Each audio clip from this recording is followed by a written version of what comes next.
Welcome to today's podcast. My name is Pearlie Brewer and I will be your host. Today's podcast guest is Candace Carnahan. Welcome, Candace. Thanks for having me. Before we get into our main podcast discussion with Candace, I want to take a minute and talk about a topic that is dear to both my and Candace's heart. Traditionally, over the years, our society has used the term accident to describe something tragic that has happened, be it a car accident or a workplace accident. People who use the term often do so with the belief that unfortunately sometimes bad things happen, and there's absolutely nothing anyone could have done to have prevented it from happening. The reality is, however, in the vast majority of cases, these tragic events could have been prevented. For example, in car accidents, if the driver had not been speeding, not drinking, or distracted, and wearing their seatbelt at the time. In the case of a workplace accident, if the company had had a safe work procedure in place and the workers had followed it. If the workers had been wearing their safety harness and if it had been attached.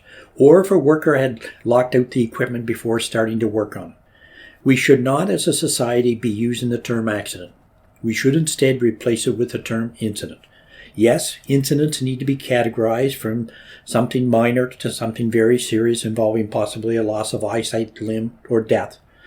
Going forward in our podcast, we will start using the term incident with our guests, and in a future podcast, we will focus an entire podcast on discussing this topic in more depth.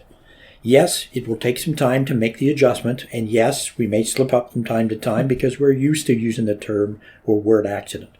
But we can all change our mindset by accepting the reality that most of these tragic events can and need to be prevented. And when they do happen, we need to do a thorough investigation to determine the root causes and exactly what went wrong so we can prevent them from happening again. Now I want to let Candace make a comment on the use of the term accident incident, and then we'll move into our main interview with Candace. Okay. Well, I switched from using the term accident to incident, I would say about 13 years ago. I would have people ask me, or say things to me after I was hurt at work. What a freak accident. And usually I would be in the position to console other people. Oh, I know it's awful. And, oh my God, what are the chances of that happening? That's awful. And I'd go, yeah, I know it's terrible. And then I kind of, through my work, and I mean, Pearlie, as you obviously would know, my work began with you and with then WHSCC and sharing my story with high school students. Through the work, I started realizing it certainly wasn't a freak thing that was happening, that it was happening way more often than we thought.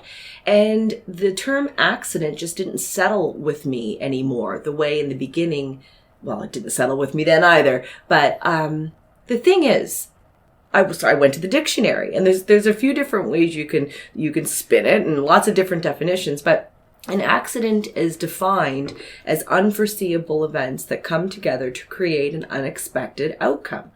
So if I look at what happened to me, if I stepped over top of an unguarded conveyor belt every day, over and over and over again, for 3 years, which was the program was 3 years long, is it really unexpected that I get caught, or is it more inevitable? Is it more a matter of time? And it's the same thing. We have such a huge problem right now with distracted driving, and there was an accident, someone was texting and driving. My goodness, we know that it's illegal. We know that it's killing more people than drunk driving. But what ends up happening is that every time we take a risk, we get away with it. So it tells us, well, we'll get away with it again. It reinforces this idea that we have the ability to find a gray area when things are black and white, when in fact, that's not up to us. Rules are rules for a reason. The way I look at it is that there's enough things going on in this world that I am unsure of. If someone tells me to do this because of that, I'm happy to follow. I'm happy to follow along. So I think if we want to change to bring it back to the terminology, if we want to change our culture, we do have to change our language. If we want to change our language, we need to change our mindset. And traditionally, as you mentioned, Pearlie, when people say accident, it provides this or offers this notion of, well, it wasn't intentional, but there was nothing that could have been done. And that's not true. Well put. So what we'll attempt to do in a further broadcast going down the road is we'll have a podcast featuring a discussion on that. We'll bring in a number of people. Love it. On today's podcast, I want to have a discussion with Candace about workplace safety. First part of our discussion will focus on Candace and the horrific day she lost her leg in the job. I want Candace to talk to all the mums and dads, uncles and aunts, employers and employees who are listening to today's podcast. Many injured workers never able to talk openly about the injuries. Candace will. After you have listened to today's podcast, I ask you to share the podcast with your other family members, especially to make sure that you share it with your sons and daughters, whether they are working now or working in the future. In the second part of my discussion with Candace, I will focus on Candace Carnahan, the motivational health and safety speaker, youth safety advocate, and inspirational speaker. During my 22 years at WorkSafe, one of my responsibilities was for young workers. Towards that end, we did a lot of research focusing specifically on young workers. During the research, young workers repeatedly told us that if you want to reach us with the message of working safely, and I quote, don't sugarcoat it. Tell it like it is. If it is uncomfortable to watch or listen to, then it will get our attention. So today we have asked Candace to speak from her heart about the incident where she lost her leg and the effect it had on her and those around her, including her mother and father, brothers, friends, and co-workers. Candace comes from a close-knit family, so everyone in her family was affected by what happened. A lot of times people don't talk about that.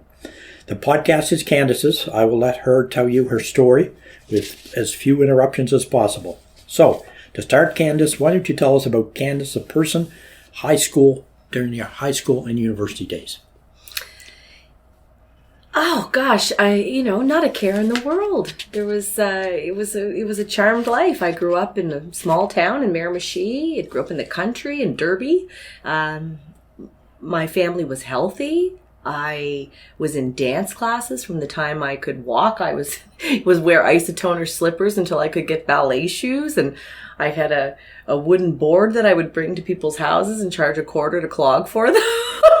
So I was a performer at a young age, and I loved to move and I loved to share, and I would say I was a pretty bright human. And when I left high school, I came to Fredericton to start my university career at UMB, and I was having a great time there also. And my job in the summer, I knew already I would be hired on as a student as part of the employment program for children of employees of the paper mill, which in my case was my mother. Most people had a father that worked at the mill. My mother was in the accounting department, so she worked in the office building. And you were really considered, fortunate to be given that job because you didn't have to get a student loan. You would have enough money to pay for your year of school and then a little bit left over for some fun. And there was a lot of great people that worked there, and there was camaraderie. And yeah, I showed up for work with the world is my oyster, and I'm just here to make some money and see what happens next in life. So when you were in university, what did you study? And at that point in your life, what did you want to do after you had finished university? Oh, Pearlie, you know me. I was having a good time in university. Yes, I know you, and that's very true. I was studying psychology. And I'll tell you what, I think I didn't realize how much I was paying attention, but I was. So my studies in psychology have actually really helped me, not only with my own trauma and what I've had to deal with and how I can figure out ways to help myself when I need to, but also just in understanding. I would never claim to be a psychological professional with regard to health and safety, but just a little bit on understanding how people work and how they think and whatnot. So I was taking a Bachelor of Arts degree, and I wasn't quite sure what I was going to do after my fourth and final year of university, but that's when, that fateful step changed the course of my life, and I didn't really have to think about that for a long time afterwards. So you went to work at the mill. Yeah. What kind of orientation did they give you? So we were trained, and one thing I'd like to say about this, and Pearlie, you mentioned talking to your kids about this podcast, I always say safety happens over the dinner table. Don't leave it up to a school. Don't leave it up to an employer. And it doesn't have to be to kids. Talk to your spouse, talk to your siblings, talk to your parents. Everyone's working. And no matter where you're working, there are risks, right? And so safety really is something that I think needs to be discussed at home. We, back then, so let's just date, 1996, right? What were we talking about? If I say to an audience, this is your brain and crack eggs, what are they going to do? They're going to say, this is your brain on drugs, right? Give a hoot. Don't pollute. We had topics of discussion, and our culture was trying to make changes in those aspects. AIDS was a big topic, smoking, but nobody was talking about workplace health and safety. So when the first you hear of it is at your job, it's kind of, well, this must be just to tick off boxes, because why wouldn't I have heard of this already? I had been working since I was in grade 9. I worked at a convenience store where there was lots of hazards, but we weren't trained. And so I guess it was a bit of a catch-22 because it seemed excessive, but almost in that it seemed like, am I saying this? Like it seemed thorough, but also in a way unnecessary, because when you're 20 years old, you don't believe someone's going to invite you to come to work at a place where you could be killed. Everyone's been taking care of you your whole life. Now, the other thing is, in the classroom, maybe for 2 or 3 days, whatever it was, it's boring.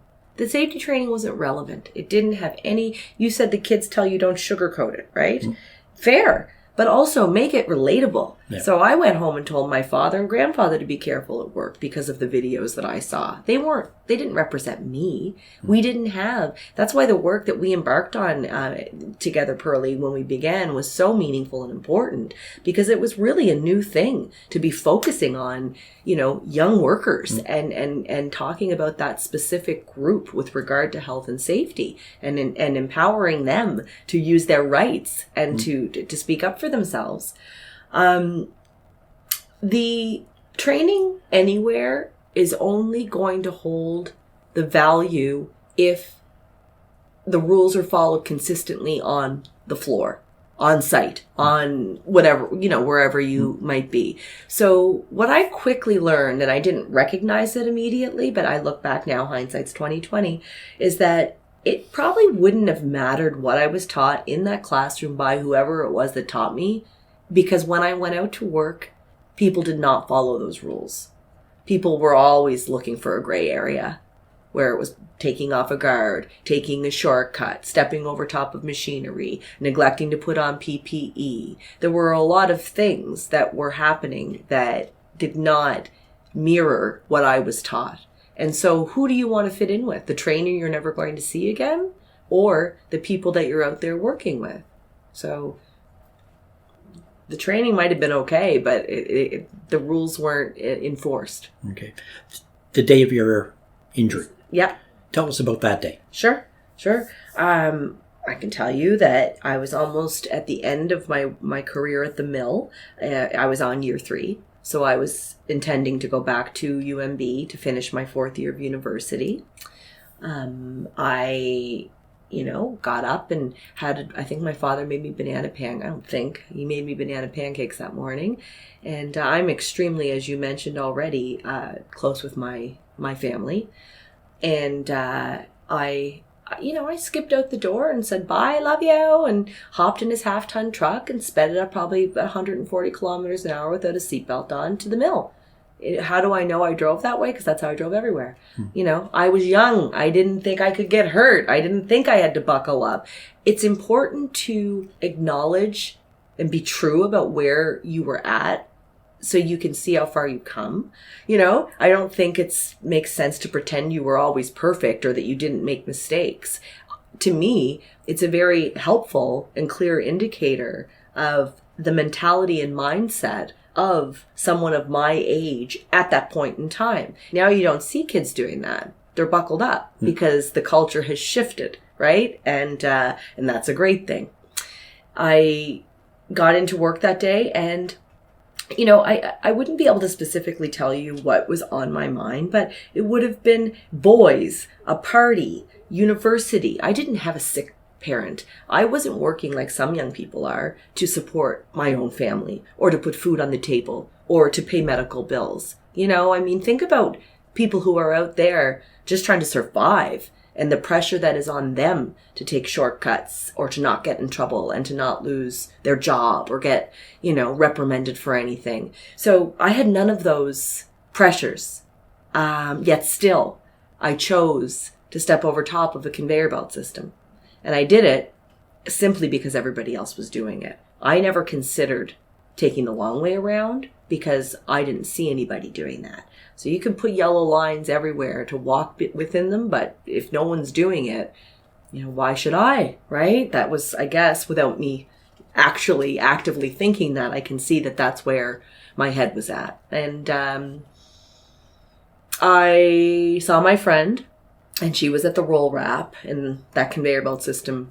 It was flush with the floor, did not look scary or fast or anything. It was just used to transport the paper rolls from point A to point B in the mill. So if there was a massive paper roll on it, you saw it and you didn't walk over it. But this day it was just running, and I put my foot down, and it was just the exact wrong place at the exact wrong time. And it got caught in, everyone says nip point. It's a crush point.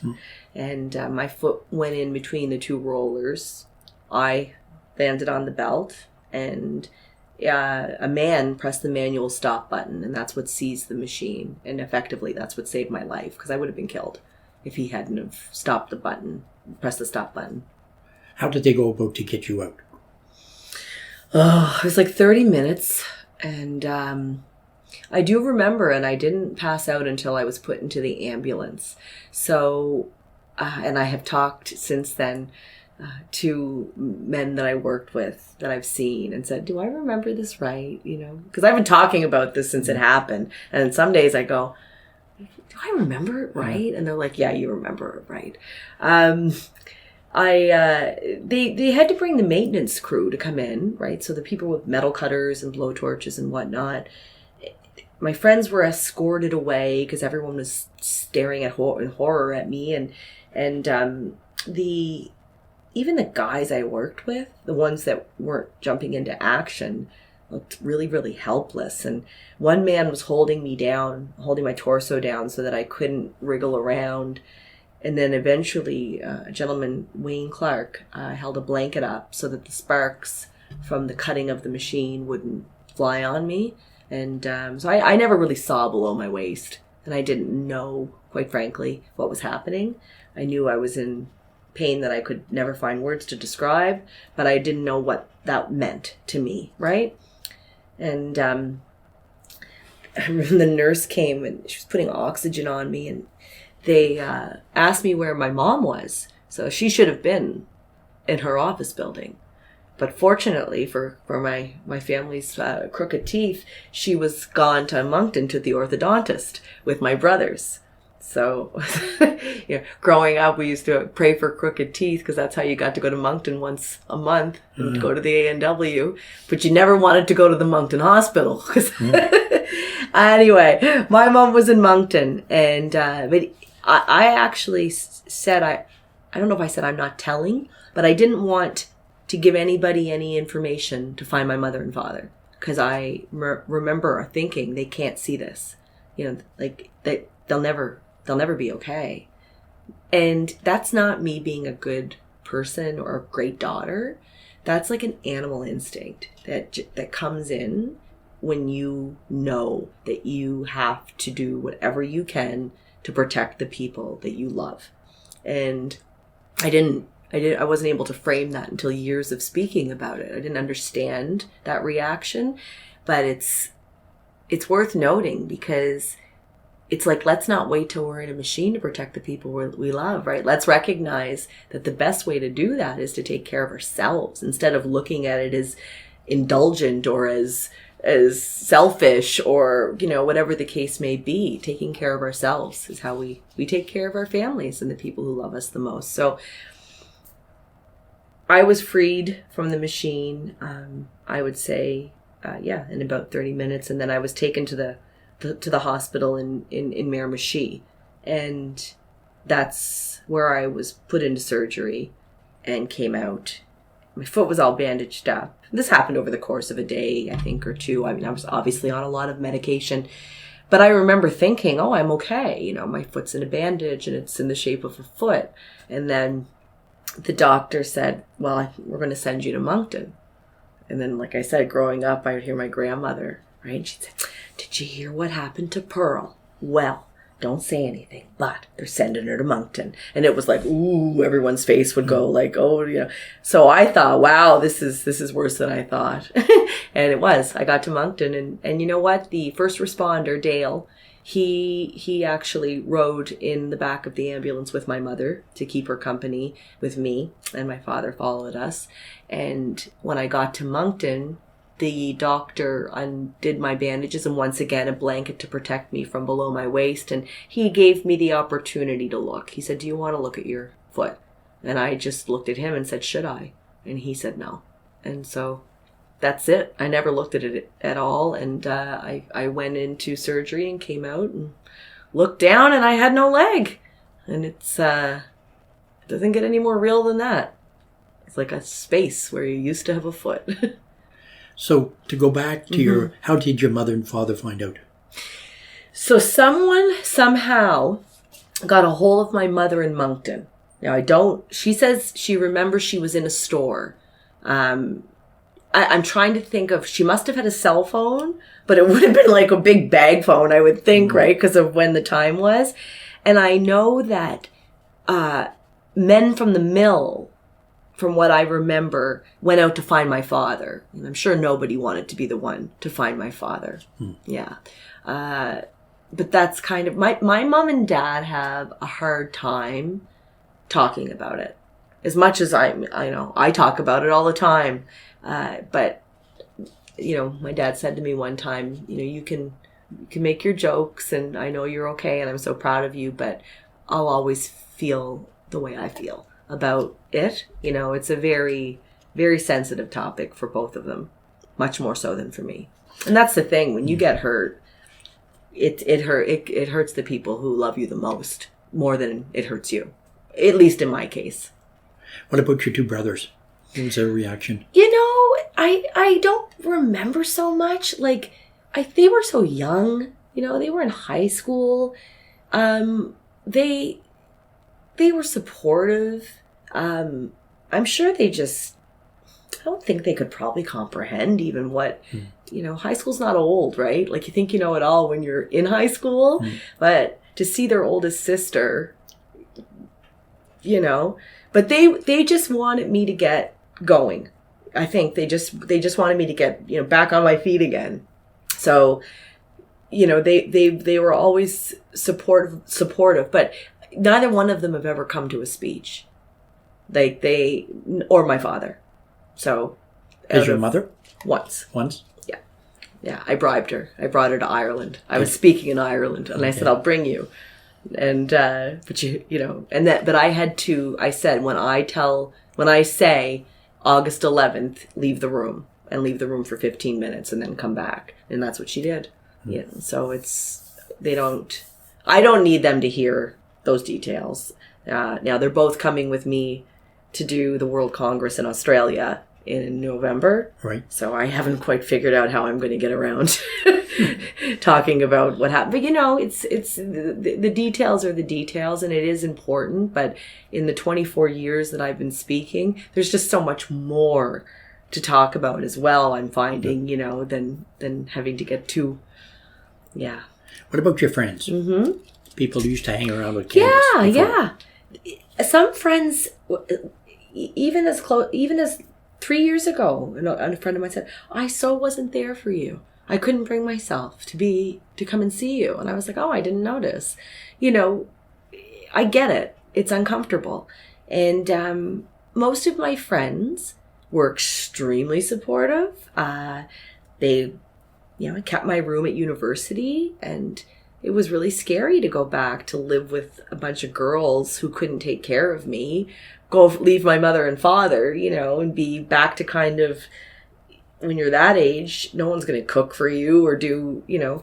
And I do remember lying in bed and just not wanting to put on my prosthetic. Not because I was depressed, just because it was so uncomfortable. And, it was overwhelming to have to keep seeing new people because it happened in the summer.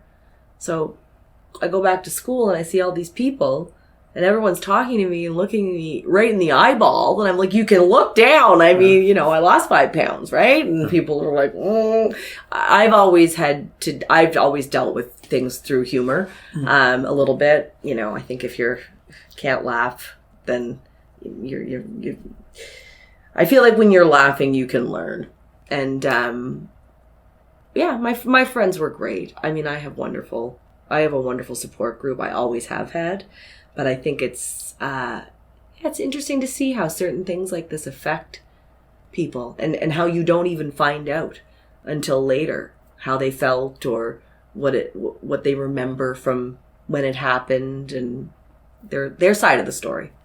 Now, in some of your presentations, I've heard you talk about the old guys at the mill and what they did to support you after. Yeah.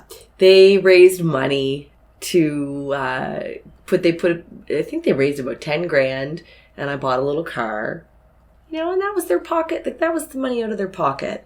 And they were so supportive. A lot of those guys drove to Moncton to come and see me and turned around and drove home. They couldn't come in. I found out later. They didn't want to see my mom and dad, and they really didn't want to look at me without a leg and a bed. It was really hard on a lot of people, and but they rallied and they tried to do what they could to support me and send cards and flowers and everything that they could do. And I still run into guys from the mill who get emotional when they see me. Yeah. What about the mill itself? Yeah, that was a weird one. Sometimes I hesitate, right? Because I think, do I remember everything correctly? But I mean, it was in the newspaper. I was referred to as an inexperienced worker. So I don't like that. If a guard was removed from a machine and everyone who was supposed to train me and set an example was walking over it, why am I inexperienced? That to me is deflecting. And I don't take it personally, but I just think companies who do that, you're never going to get better. I can assume my role in what happened to me. I can say I made a choice and stepped over a belt. I do remember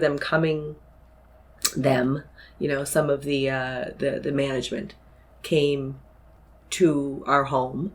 This is when I still didn't have a prosthetic. And they asked me what advice I would give someone or something so that this wouldn't happen to them, so that they wouldn't get hurt at work. And I remember I said, "Are you on the clock right now?" Yeah, I said, "I'd get out of here. Because my mother hears you ask me that, you'll get hurt." I'm joking, but I did say that. That's not taking a reasonable amount of responsibility for removing safeguards to me. And so I don't get into words I never use are blame, fault. Those are not proactive. So responsibility, accountability, sure, I'm fine with those words, but I know that pointing fingers isn't going to make my leg grow back. And I would rather be honest about all of the various contributing factors that led to what happened to me, because I believe that when we identify contributing factors that led to an incident, we can then spin it into opportunities that we can take or use to prevent that same thing from happening again. Looking at safety as an opportunity and instead of just an obligation, changing that mindset. Now, I've had people say to me in workshops, "Oh, if I get injured, my employer's going to look after me." What would you say to them? Oh.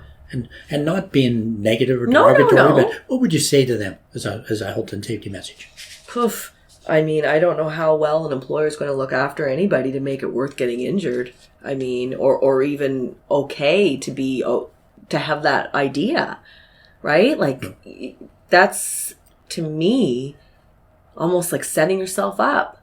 Because in my opinion, we need to be working in a world and in a place and fostering and creating a space where that's not acceptable. It's not an option. So we're not worried about our employer taking care of us after we're hurt. We're worried about our employer taking care of us to prevent us from being injured. So I think that's all I can kind of say on that. That's a bit of a not my way of thinking. So you're lying in the Moncton Hospital. Uh-huh. You're looking down. There's no leg anymore. No leg. Wow. What did you think? Oh. What was running through your head at that point? I just remember all the bandages and like the blank space. And like I was thinking about, first of all, I couldn't believe it. I kept on going to sleep because I have very bad nightmares. I always have had, like, even before I got hurt. So I kept thinking I would wake up and go like, oh, thank God, I'm okay, right? But it just didn't matter how many times I went to sleep. It was always true. And I was, on top of trying to manage my pain, I would have been concerned about what I was going to look like, how I was going to walk. Would I limp? What would a fake leg look like? What would a fake leg feel like? What did this mean for my dancing? What did this mean for my university? What was I going to wear? How was I going to wear? I was dressed in short skirts and, like what was this going to do to me and my picture or the image I had of myself, right? And I was worried about my mom and dad. I was worried about them when I would see them look down at that blank space. That was tough. Okay, we're going to stop the podcast here. Okay. We're trying to keep all our podcasts to roughly 30 minutes. And a great transition point here. We've just heard Candace talk about all the questions she has running around her in her head about what is it, what is. We're going to stop our podcast here. We'll pick it up in a moment with part 2 of our podcast, and we'll find out how she answered all those questions. So we'll take a break. Again, if you're following our podcast, finish part 1, and we'll be releasing part 2 as well.